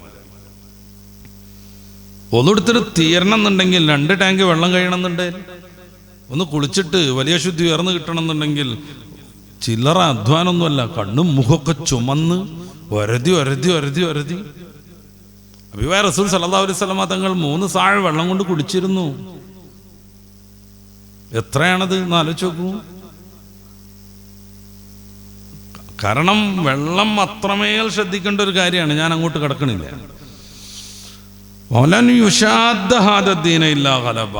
ആരെങ്കിലും ഈ ദീനിനെ ക്ലിഷ്ടമാക്കാൻ ശ്രമിച്ചാൽ ദീൻ അവനെ തോൽപ്പിച്ച് മുന്നോട്ട് പോകും. അപ്പൊ ബ്രഹ്മചര്യം പരിശുദ്ധ ഇസ്ലാം അനുവദിക്കുന്നേ ഇല്ല. ഏതോ ഒരു സങ്കല്പത്തിലുള്ള ഏതോ ഒരാളുടെ ഭാര്യമാരാണെന്നും പറഞ്ഞ് മണവാട്ടികളാണെന്നും പറഞ്ഞ് ലക്ഷക്കണക്കിന് സ്ത്രീജനങ്ങളെ പീഡിപ്പിക്കാൻ മതം കൂട്ടു നിൽക്കണില്ല. അവർക്കൊക്കെ വികാരവിചാരങ്ങളുണ്ട്, അത് നിർവഹിക്കപ്പെടണം. കുറേയേറെ ആളുകൾ കല്യാണമൊക്കെ തീരെ കഴിക്കാതെ എങ്ങനെയൊക്കെയോ ജീവിച്ചു പോകുക. അതിനിടയിൽ കുറേ ആരോപണങ്ങൾ ഉണ്ടാകുക, കുറേ ഡെഡ് ബോഡികളൊക്കെ കിണറ് കാണുക, അവർ താമസിക്കുന്നിടത്ത് കേസുകൾ ഉണ്ടാകുക. കത്തോലിക്ക സഭയൊക്കെ ഏറ്റവും കൂടുതൽ പണം ചെലവഴിച്ചുകൊണ്ടിരിക്കുക അച്ഛന്മാരുടെ ഈ എന്താണ് പറയുക, ലോകാടിസ്ഥാനത്തിൽ തന്നെയുള്ള അവരുടെ പീഡനങ്ങളുടെ കേസ് തീർക്കാൻ വേണ്ടിയിട്ട്. ഇതൊക്കെ ഒരു ആരോപണമല്ല. എന്തുകൊണ്ട് ഇത് സംഭവിക്കുന്നു? ആകാശത്തിലുള്ള നക്ഷത്രങ്ങളെ പോലെ കുഞ്ഞുങ്ങളുണ്ടാക്കണം എന്ന് പറയുന്ന ഗ്രന്ഥം കൂട്ടിവെച്ചിട്ട് ഒരു വലിയ സമൂഹത്തെ ബ്രഹ്മചര്യത്തിന് നിർബന്ധിപ്പിക്കുന്നത് കൊണ്ട്. എല്ലാ സഭയും അങ്ങനൊന്നുമല്ല. ഇത് മനസ്സിലാക്കിയിട്ട് കല്യാണം കഴിക്കാൻ അച്ഛന്മാർക്ക് അനുമതി കൊടുക്കുന്ന സഭകളൊക്കെ ഉണ്ട്, ധാരാളം ഉണ്ട്. ആകാശത്തുള്ള താരങ്ങളെപ്പോലെ കുട്ടികൾ ഉണ്ടാക്കണം എന്നാണ്. ഇതെല്ലാവരും മറന്നു വെക്കുക. എന്നിട്ട് ഭൗതിക സുഖ സന്തോഷങ്ങൾക്ക് വേണ്ടിയിട്ട് അവരിങ്ങനെ ഒറ്റ കുട്ടിയും തീരെ കുട്ടിയില്ലാതെ നടക്കുക. എന്നിട്ട് കിട്ടണ ചാൻസിലൊക്കെ ഇതേ ഇസ്ലാം പെറ്റുവരുകണമെന്നും പറഞ്ഞിട്ട് ആക്ഷേപം ഉന്നയിച്ചുകൊണ്ടിരിക്കുക. നമ്മൾ ആലോചിച്ച് നോക്കി വിദ്വേഷത്തിൻ്റെ ചില വകുപ്പുകൾ. ഇടക്കിടക്ക് ഇങ്ങനത്തെ തോന്നിയാസം പറഞ്ഞുകൊണ്ടിരിക്കുന്ന ഒരു മനുഷ്യൻ ഇന്നലെ മിഞ്ഞാന്ന് പൊട്ടിച്ചിട്ടുണ്ട്. പ്രസവിച്ചു കൂട്ടുകയാണെന്ന് കേട്ടിടത്തോളം അദ്ദേഹം 12 മക്കളുള്ള ഒരു അമ്മയുടെ 7ാമത്തെ കുട്ടിയാണ്. അതാ രസം.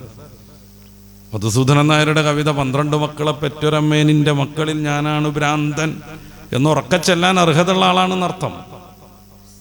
എന്നുറക്കച്ചെല്ലാൻ അർഹതയുള്ള ആളാണെന്നർത്ഥം.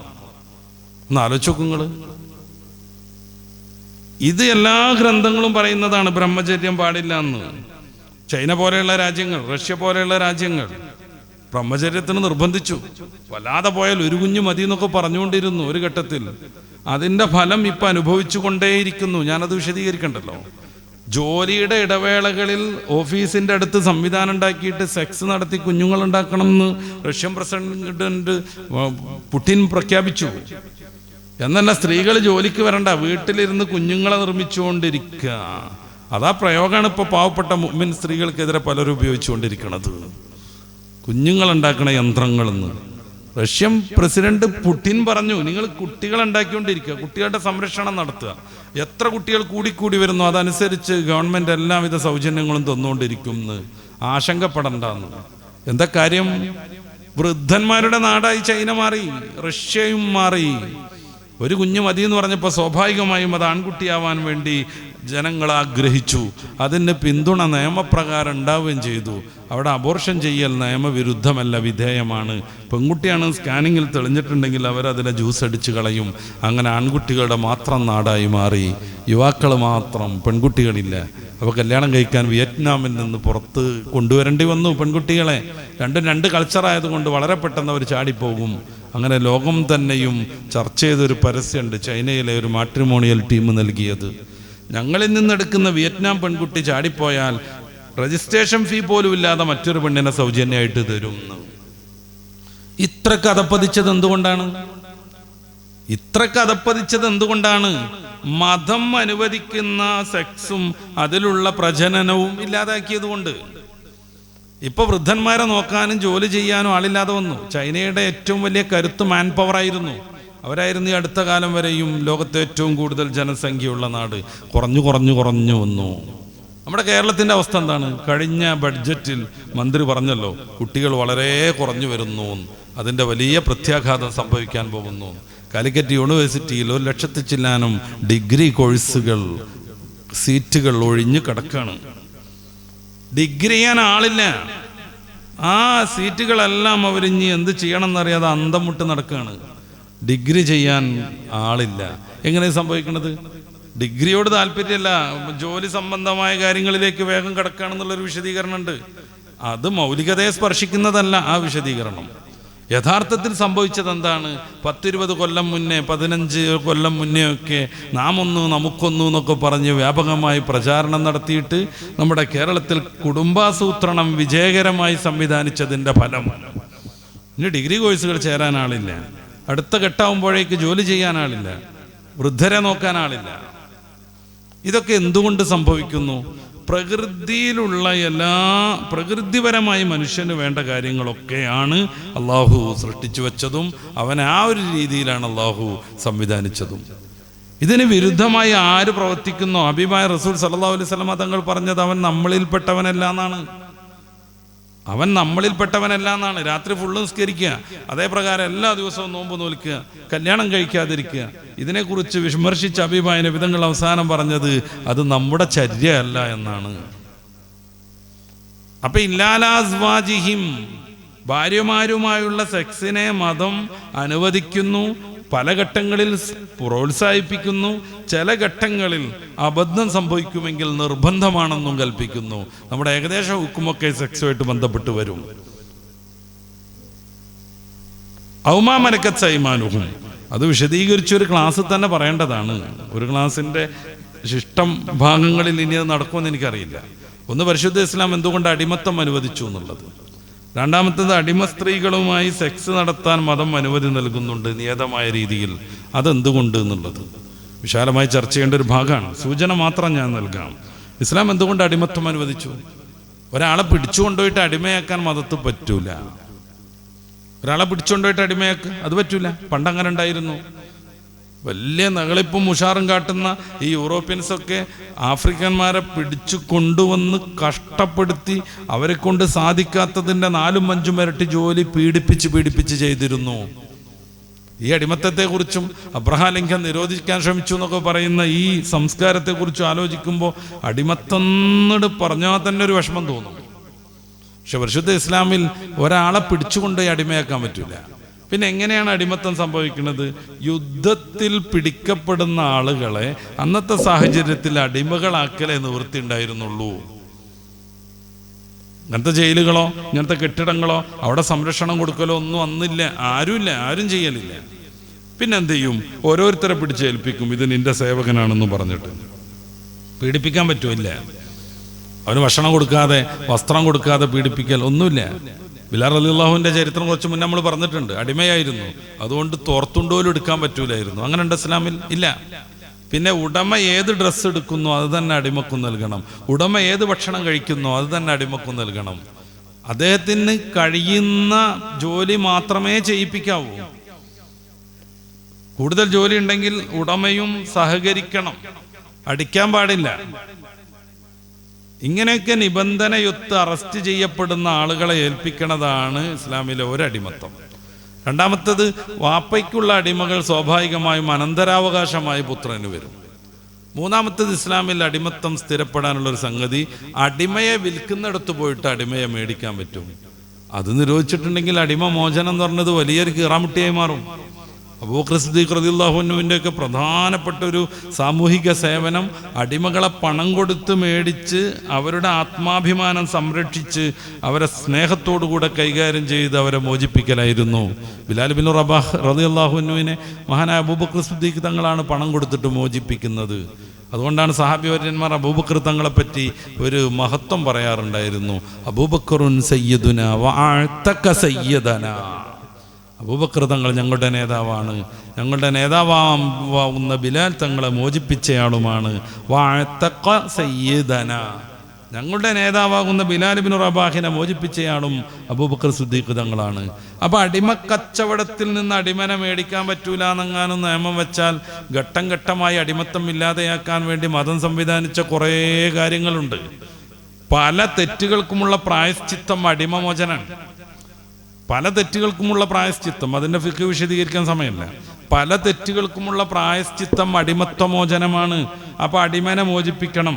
അടിമനെ മോചിപ്പിക്കാൻ വേണ്ടി ഇസ്ലാം കുറേ നടപടിക്രമങ്ങൾ എടുത്തു. അതിൽപ്പെട്ട ഒന്നാണ് അവരെ പല തെറ്റുകളുടെയും പ്രായശ്ചിത്തത്തിൻ്റെ ഭാഗമായി അവരെ മോചിപ്പിക്കണം. സ്വന്തം അടിമ ഉണ്ടെങ്കിൽ മോചിപ്പിക്കാം, അതല്ല എങ്കിൽ അടിമയെ ചന്തയിൽ പോയി മേടിച്ചിട്ട് അല്ലെങ്കിൽ അടിമനെ വിൽക്കാൻ കിട്ടുന്നിടത്തുനിന്ന് മേടിച്ചിട്ട് അവനെ മോചിപ്പിക്കാം. അപ്രകാരം തന്നെ മുക്കാത്തബായ അടിമക്ക് സക്കാത്ത് കൊടുക്കൽ ഇസ്ലാം നിർബന്ധമാക്കി. എന്താ മുക്കാത്തബായ അടിമ? അവൻ്റെ സയ്യിദാകുന്ന ഉടമയുമായി കരാർ പത്രത്തിൽ ഏർപ്പെടുക. 2 ലക്ഷം രൂപ ഞാൻ നിങ്ങൾക്ക് സംഘടിപ്പിച്ചു തന്നാൽ നിങ്ങൾ എന്നെ മോചിപ്പിക്കും, അതേ അയാൾ ഒപ്പിടുക. ഇങ്ങനെ മുക്കാത്തബായൊരടിമ ഉണ്ടെങ്കിൽ നമ്മുടെ സക്കാത്ത് നല്ലൊരു രീതിയിൽ അവർക്ക് നൽകണം. അങ്ങനെ വന്നാലെന്താ, പെട്ടെന്ന് തന്നെ ഇയാൾക്ക് പൈസ കൊടുക്കാൻ പറ്റും. അങ്ങനെ അയാൾക്ക് മോചനദ്രവ്യം നൽകിയിട്ട് രക്ഷപ്പെടാൻ പറ്റും. മുക്കാത്തബല്ലാത്ത അടിമക്ക് കൊടുത്താൽ അത് ഉടമയുടെ സമ്പത്തായിട്ട് മാറും. അതുകൊണ്ട് മുക്കാത്തബല്ലാത്ത അടിമക്ക് സക്കാത്ത് കൊടുക്കാൻ പാടില്ല. അയാൾക്ക് കിട്ടണതൊക്കെ ഉടമൻ്റെതായി മാറും.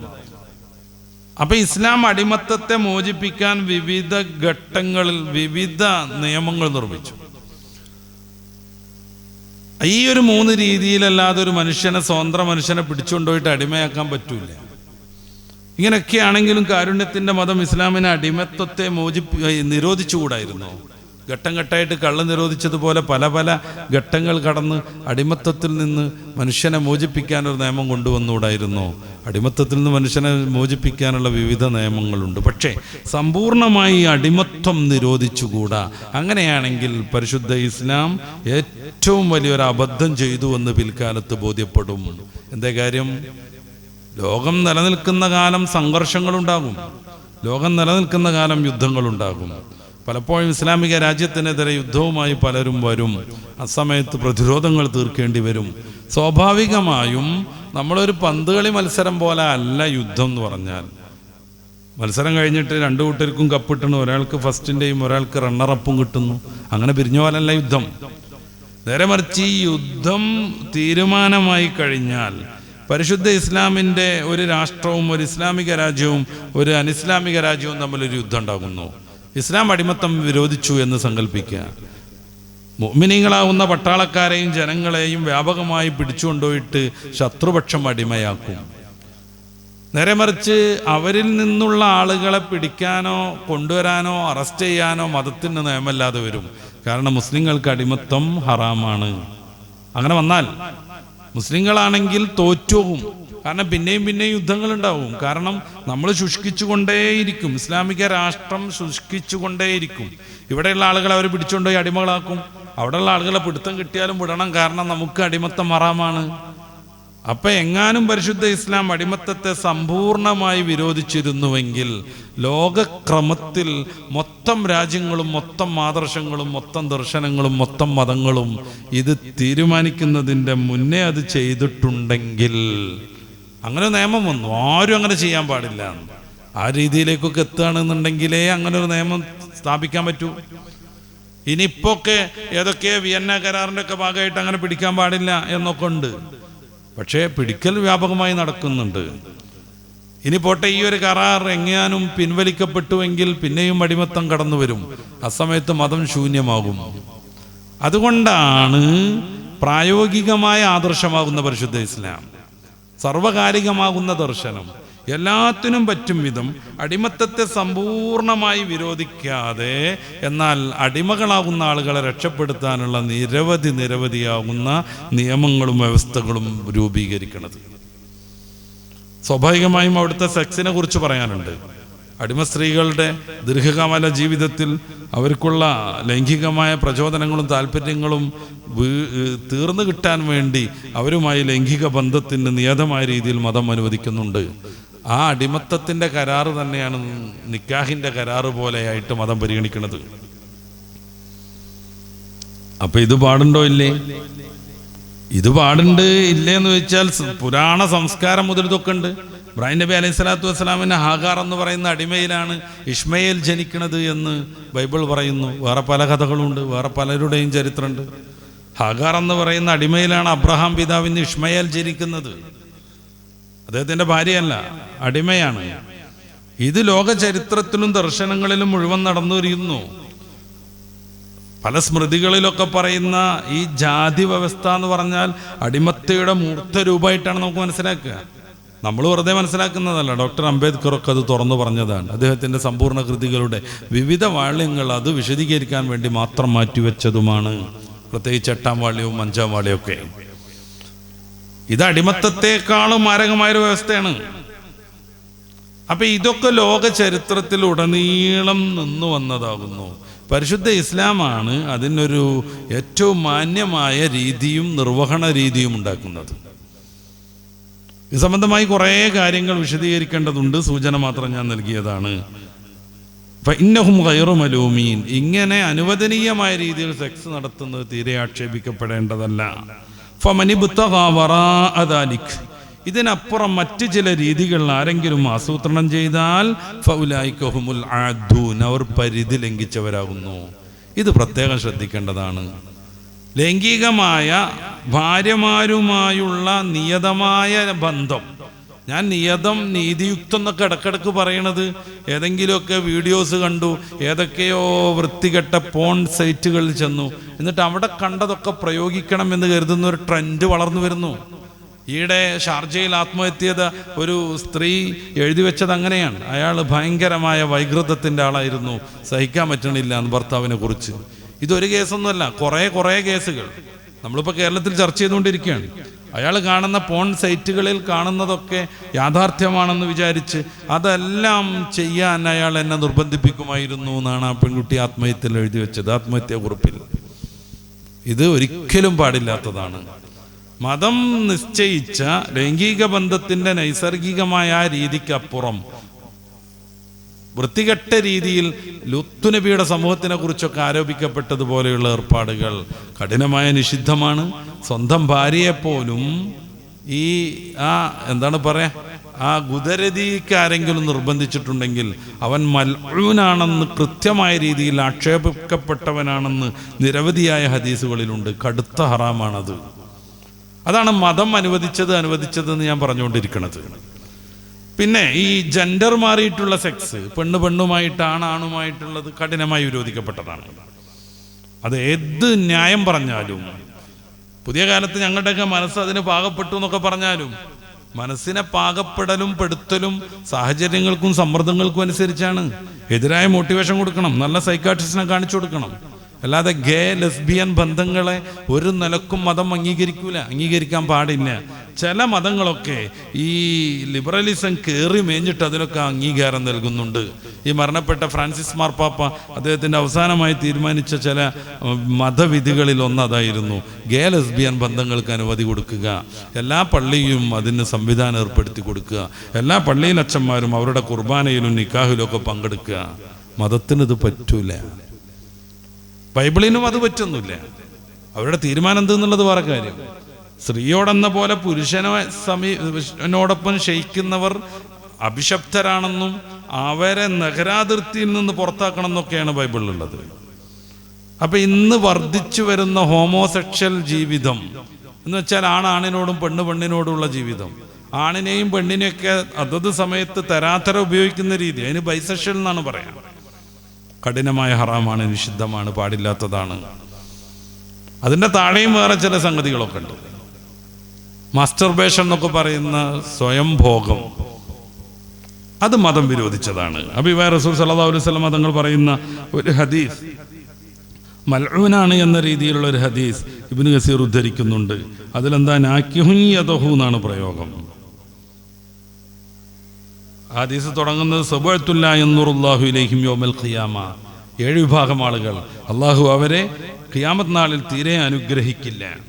വലാ യുസക്കീഹിം, അവർക്ക് യാതൊരുവിധ സംസ്കരണം ഉണ്ടാവില്ല, ചീഞ്ഞ് നാറി വൃത്തികെട്ടായിരിക്കും അവരുടെ അടുത്ത്. വലാ യജ്മഉഹും മഅൽ ആമിലീൻ, നല്ല മനുഷ്യരോടൊപ്പം അവർ ഒരിക്കലും സമ്മേളിക്കുകയുമില്ല. വയുദ്ഖിൽഹുമുൻ നാറ വലദ്ദാഖിലീൻ, ആദ്യം പ്രവേശിക്കുന്ന നരകക്കാരുടെ കൂട്ടത്തിൽ അള്ളാഹു അവരെ നരകത്തിലേക്ക് പ്രവേശിക്കും. ഇല്ലാ അൻ യതൂബു, അവർ തൗബ ചെയ്താലൊഴികെ. ഇത്ര സീരിയസ് ആയിട്ട് ആമുഖം പറഞ്ഞിട്ട് ഹബീബായ റസൂൽ സല്ലല്ലാഹു അലൈഹി വസല്ലമ തങ്ങൾ പറയുന്നത്, ഫമൻ താബല്ലാഹു അലൈഹി, തൗബ ചെയ്ത് അള്ളാഹു സ്വീകരിക്കുകയാണെങ്കിൽ രക്ഷപ്പെടും. അത് പൊതുവെ എല്ലാ തെറ്റുകളുടെയും ഒരു അനുബന്ധമാണ്. തൗബ ചെയ്ത് യഥാവിധി ജീവിക്കുകയാണെങ്കിൽ അള്ളാഹു രക്ഷപ്പെടുത്തും എന്നുള്ളത്. ഒന്നാമതായി പറയുന്നത് നാക്കിഹു യദിഹി എന്നാണ്. അവൻ്റെ കയ്യിനെ ഭാര്യയാക്കിയവൻ, അവൻ്റെ കയ്യിനെ ഭാര്യയാക്കിയവൻ. ഇത് കൈകൊണ്ട് തന്നെ ആവണമെന്നൊന്നുമില്ല. ഹലാലായ ഭാര്യയിൽ നിന്നല്ലാതെ സെക്സ് സംതൃപ്തി നേടുക എന്നുള്ളതാണ് അതിൻ്റെ അർത്ഥം. ഇസ്തിംനാ എന്ന് പറഞ്ഞതിൻ്റെ അർത്ഥം അതാണ്. അപ്പൊ ടോയ്സും ടൂൾസും ഒക്കെ വിരുദ്ധമാകും. ടോയ്സും ടൂൾസും ഒക്കെ വിരുദ്ധമാകും. പല ജാതി സൈറ്റുകളിൽ മേടിക്കാൻ കിട്ടും അത്രേ. ഏകദേശം സ്ത്രീയെപ്പോലെയൊക്കെയുള്ള ഈ AI ഒക്കെ ഫിറ്റ് ചെയ്തിട്ടുള്ള ലൈംഗിക പങ്കാളിയെ എന്നുവെച്ചാൽ പാവക്കുട്ടിനെ ഹറാമാകുന്നു. ഇതിന് വിരുദ്ധമായി ആര് പ്രവർത്തിക്കുന്നു, അവർ പരിധി ലംഘിച്ചവരാകുന്നു. വലിയ ലൈംഗിക താല്പര്യമുള്ള പുരുഷന്മാരൊക്കെ ആണെങ്കിൽ അവർക്ക് ഒന്നുകൊണ്ട് തീരുന്നില്ലെങ്കിൽ രണ്ടാമത്തതാവാം, മൂന്നാമത്തതാവാം, നാലാമത്തതാവാം. നീതി കാണിക്കുമെങ്കിൽ ചൈനയിൽ നിന്ന് പക്ഷേ സെക്സ് ടോയ്സ് വരുത്താൻ പറ്റൂല. അത് പറ്റൂല. അതിന് എത്രമേൽ നൈസർഗികമായി സൃഷ്ടിക്കപ്പെട്ടു എന്നൊക്കെ പറഞ്ഞാലും അതിലേക്ക് തിരിഞ്ഞു നോക്കാൻ പാടില്ല. ഈ കാര്യം പ്രത്യേകം ശ്രദ്ധിക്കേണ്ടതാണ്. പിന്നെ ഈ ലൈംഗിക ഭാഗങ്ങളെ സൂക്ഷിക്കുക എന്ന് പറയുമ്പോൾ തഫ്സീറിലൊന്നും കാണുന്നില്ലെങ്കിലും ആധുനികമായിട്ട് ചിന്തിക്കുമ്പോൾ നമുക്ക് തോന്നും അത് വെട്ടിമുറിക്കാൻ പാടില്ല എന്നുകൂടെ. അത് വെട്ടിമുറിച്ച് വികൃതമാക്കാൻ പാടില്ല. കാരണം ലൈംഗിക അവയവങ്ങളെ അവർ ശ്രദ്ധാപൂർവം കൈകാര്യം ചെയ്യും, സൂക്ഷിക്കും. ഇന്ന് എന്തെങ്കിലുമൊക്കെ ഒരു പ്രലോഭനത്തിൽ കൂടിയിട്ട് അങ്ങോട്ട് തീരുമാനിക്കുകയാണ് വെട്ടിമുറിച്ച് എതിർ ജെൻഡർ ആവണമെന്ന്. ആണിന് തോന്നുകയാണ് പെണ്ണാവണമെന്ന്. എത്ര മനുഷ്യർ, പാവപ്പെട്ടവന്മാർ നേരം വെളുക്കോളം അവിടെ ഇവിടെയും ഉറക്കൊഴിച്ച് കാത്തു നിൽക്കുന്നു യാചനയ്ക്കും സെക്സ് വർക്കിനും വേണ്ടിയിട്ട്. എന്തേ കാര്യം? 10-14 സർജറി നടത്തണം അവരുടെ ശരീരം ഒന്ന് മാറിക്കിട്ടാൻ. അവരുടെ ശരീരം മാറിക്കിട്ടുക എന്ന് പറഞ്ഞാൽ അതിൻ്റെ ഈ കാഴ്ചപ്പുറക്കൊന്ന് റെഡിയാവാൻ. ഒരിക്കലും ഒരു സ്ത്രീക്ക് നിലവിലുള്ള സാഹചര്യത്തിൽ പുരുഷനാവാനോ മറിച്ചോ സാധ്യമേ അല്ല. പിതാവിൻ്റെ Y ക്രോമോസോമും ഉമ്മയുടെ X ക്രോമോസോമും ചേരുമ്പോഴാണ് ആൺകുട്ടി ജനിക്കുന്നത്. പിതാവിൻ്റെ Xും മാതാവിൻ്റെ Xും ചേരുമ്പോൾ പെൺകുട്ടി ജനിക്കും. ഒന്നാമത്തെ സെല്ല് സൈക്കോട്ട്, ഒന്നാമത്തെ സിക്താണ്ടം എന്ന് പറയുന്ന സാധനം, ആണാണെങ്കിൽ ആണാണ്, പെണ്ണാണെങ്കിൽ പെണ്ണാണ്. അതിൽ നിന്ന് പൊട്ടിയുണ്ടാകുന്ന കുറേ കോടിക്കണക്കിന് കോശങ്ങളുടെ സമുച്ചയമാണ് ഓരോ മനുഷ്യനും. പെണ്ണ് പെണ്ണെന്നായിരിക്കും ഓരോ തന്തുവിലും ഓരോ സെല്ലിലും, ആണാണുമായിരിക്കും. ഏതെങ്കിലും പ്രകടിത അവയവങ്ങളെ മാറ്റിപ്പണിതുകൊണ്ട് അടിസ്ഥാനപരമായി പെണ്ണാവാനോ ആണാവാനോ എതിർ ജെൻഡറുകാർക്ക് സാധ്യമല്ല. അവർ അവരുടെ സെക്സ് ഭാഗങ്ങൾ വെട്ടിമുറിച്ച് വികൃതമാക്കുന്നു. 14ഓളം സർജറി തുടർച്ചയായി നടത്തേണ്ടി വരുന്നു. മരകീയമായ വേദനകൾ സഹിച്ചുകൊണ്ടിരിക്കുന്നു. അനുഭവസ്ഥർ പറയുന്നതാണ്. ഇത്രമേൽ പെയിൻഫുൾ ആണെങ്കിൽ ഞാൻ അത് ചെയ്യൂലായിരുന്നു എന്ന് പറയുന്ന ഒരു സെക്സ് വുമണിനെ കാണാം നമുക്ക്. ഒരു ഒരു ഒരു ഒരു ഒരു ട്രാൻസ്വുമറിനെ കാണാം നമുക്ക്. ഇത്രമേൽ പെയിൻഫുൾ ആണെങ്കിൽ ഞാൻ അത് സമ്മതിക്കൂലായിരുന്നു. അല്ലദീനഹും ലിഫുറൂജിഹിം ഹാഫിളൂൻ, അവരുടെ ഫർജുകളെ അവർ സുരക്ഷിതമായി സംരക്ഷിക്കും എന്ന് പറയുന്നതിൽ ഇതുകൂടെ പെടുമോ എന്നുള്ളത് ആലോചിക്കേണ്ട പുതിയ കാലത്താണ് നമ്മളുള്ളത്. കാരണം അതിനെ വെട്ടിമുറിച്ച് വികൃതമാക്കി നിത്യരോഗിയായി മാറുകയാണ് പലരും. നിത്യരോഗികളായി മാറുക, മരിക്കോളം ട്രീറ്റ്മെൻറ്റ് നടത്തണം. ഏറ്റവും ചുരുങ്ങിയത് എല്ലാ മാസവും ഹോർമോൺ ട്രീറ്റ്മെൻറ്റ് നടത്തിക്കൊണ്ടിരിക്കണം. വല്ലദീനഹും ലിഅമാനാതിഹിം വഅഹദിഹിം റാഊൻ, അവർ അവരുടെ ഉത്തരവാദിത്തങ്ങൾ കൃത്യമായി നിർവഹിക്കും. അവരെ ഏൽപ്പിച്ച സ്വത്ത് അവർ കൃത്യമായ രീതിയിൽ കൈകാര്യം ചെയ്യും.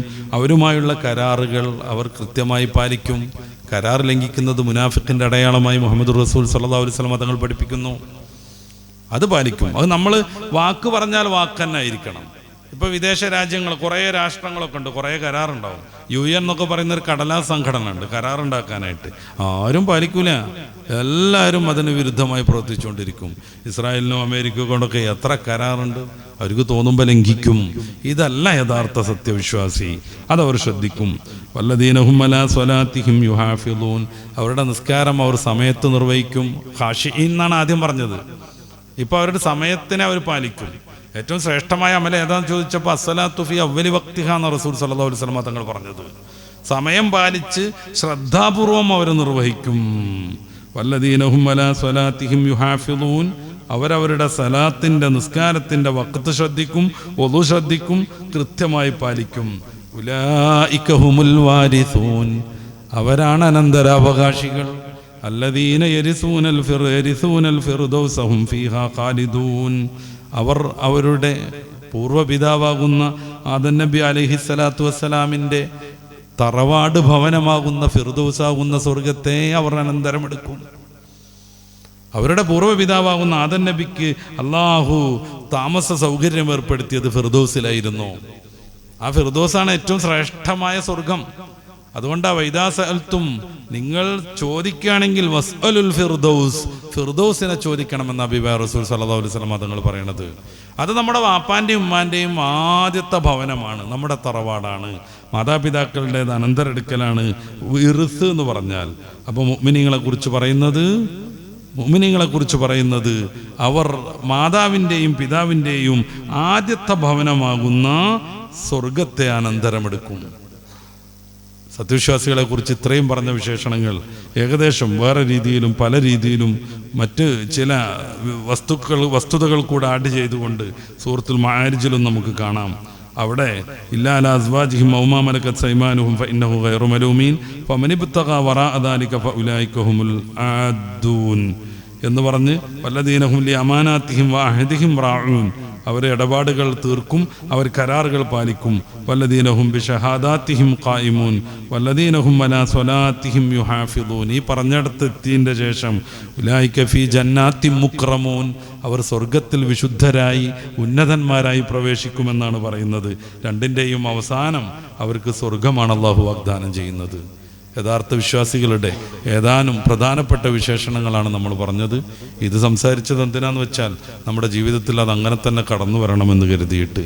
അള്ളാഹു തൗഫീഖ് നൽകുമാറാവട്ടെ. വിദ്വേഷ പ്രചാരകളിൽ നിന്ന് അള്ളാഹു നമ്മുടെ രാജ്യത്തെ രക്ഷപ്പെടുത്തുമാറാവട്ടെ. ആരൊക്കെ ഏതൊക്കെ കുബുദ്ധി മനസ്സിൽ വെച്ചാണ് വിശ്വാസി സമൂഹത്തിനെതിരെ ഇത്തരം പ്രഖ്യാപനങ്ങളും പ്രവർത്തനങ്ങളും നടത്തുന്നുവെങ്കിൽ പടച്ചറബ് അവർക്കൊക്കെ നീ സദ്ബുദ്ധി നൽകണേ റഹ്മാനെ. നമ്മുടെ നാടിൻ്റെ പൈതൃകം നിലനിർത്താൻ എല്ലാവർക്കും നീ നല്ല വിചാരവും ബോധവും നൽകണേ റഹ്മാനെ. ربنا آتنا في الدنيا حسنة وفي الآخرة حسنة وقنا عذاب النار آمين برحمتك يا أرحم الراحمين. صلى الله تعالى وسلم على خير خلقه سيدنا محمد وآله وصحبه أجمعين والحمد لله رب العالمين. السلام عليكم ورحمة الله.